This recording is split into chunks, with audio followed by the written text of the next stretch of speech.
Kelanchal times, हर खबर पर हमारी नजर। नमस्कार, स्वागत है आप सभी का केलांचल टाइम्स में। मैं हूं आपके साथ मानसी त्यागी। रुक करते हैं इस वक्त की बड़ी खबर पर। बीजेपी ने मध्य प्रदेश, राजस्थान और छत्तीसगढ़ में पर्यवेक्षकों के नाम का ऐलान कर दिया है। ये पर्यवेक्षक ही हर जगह राज्य में वहां के विधायकों से बात करके सीएम के चेहरे का नाम ऐलान करेंगे। बीजेपी ने रक्षा मंत्री राजनाथ सिंह को राजस्थान का पर्यवेक्षक बनाया है, तो वहीं विनोद तावड़े और सरोज पांडे को उनका सहायक सर्वेक्षक बनाकर भेजा है। ये पर्यवेक्षक तीनों राज्यों में शनिवार को विधायक दल की बैठक में पहुंच रहे हैं। सूत्रों के मुताबिक सुबह पर्यवेक्षक तीनों राज्यों में गए और विधायकों के साथ बैठक की। तो मैं आपको बता दें कि कल शाम तक सीएम पद के नाम का ऐलान कर देंगे। हरियाणा के सीएम मनोहर लाल खट्टर के लक्ष्मण और आशा लाकड़ा को मध्य प्रदेश का पर्यवेक्षक बनाकर भेजा गया है। छत्तीसगढ़ के सीएम फेस को चुनने की जिम्मेदारी बीजेपी ने केंद्रीय मंत्री सर्बानंद सोनोवाल को सौंपी है। केंद्रीय मंत्री अर्जुन मुंडा और बीजेपी नेता दुष्यंत कुमार गौतम को भी उनके साथ भेजा गया है। पर्यवेक्षकों बनाए जाने पर दुष्यंत कुमार गौतम ने कहा है कि कल विधायक दल की मीटिंग होगी।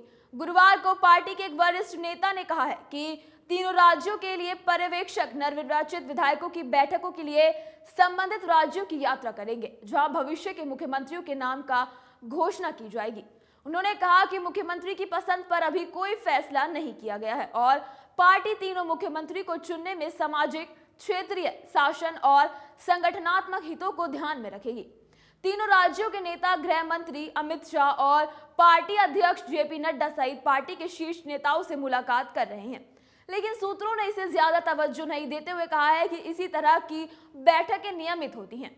उन्होंने कहा कि राज्य के कई नेता हमारे राष्ट्रीय नेतृत्व से मिल रहे हैं, केवल 3 मुख्यमंत्री हो सकते हैं, किसी को भी इसे ज्यादा तुल नहीं देना चाहिए। उन्होंने कहा कि संभावितों में वे सांसद भी शामिल हैं जिन्होंने संसद से इस्तीफा दे दिया है और शिष्टाचार के तौर पर राष्ट्रीय नेताओं से मिल रहे हैं। 3 राज्यों के नेता गृह मंत्री अमित शाह और पार्टी अध्यक्ष जेपी नड्डा सहित पार्टी के शीर्ष नेताओं से मुलाकात कर रहे हैं, लेकिन सूत्रों ने इसे ज्यादा तवज्जो नहीं देते हुए कहा है कि इस तरह की बैठकें नियमित होती हैं। उन्होंने कहा कि राज्य के कई नेता हमारे राष्ट्रीय नेतृत्व से मिल रहे हैं, केवल 3 मुख्यमंत्री हो सकते हैं, किसी को भी इसे ज्यादा तुल नहीं देना चाहिए। उन्होंने कहा है कि संभावितों में वे सांसद भी शामिल हैं जिन्होंने संसद से इस्तीफा दे दिया है और शिष्टाचार के तौर पर राष्ट्रीय नेताओं से मिल रहे हैं।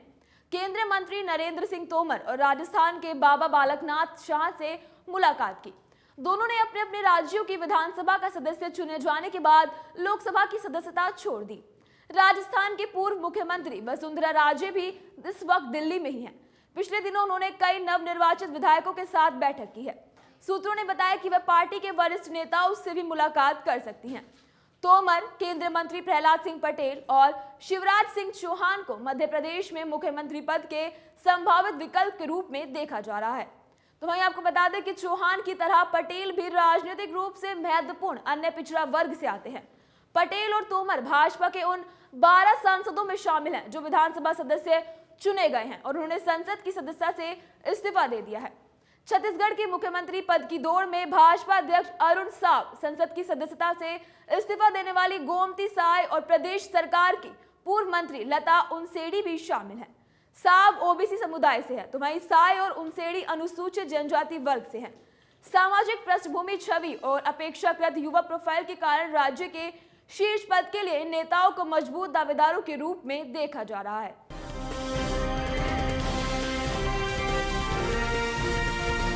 केलांचल टाइम्स, हर खबर पर हमारी नजर।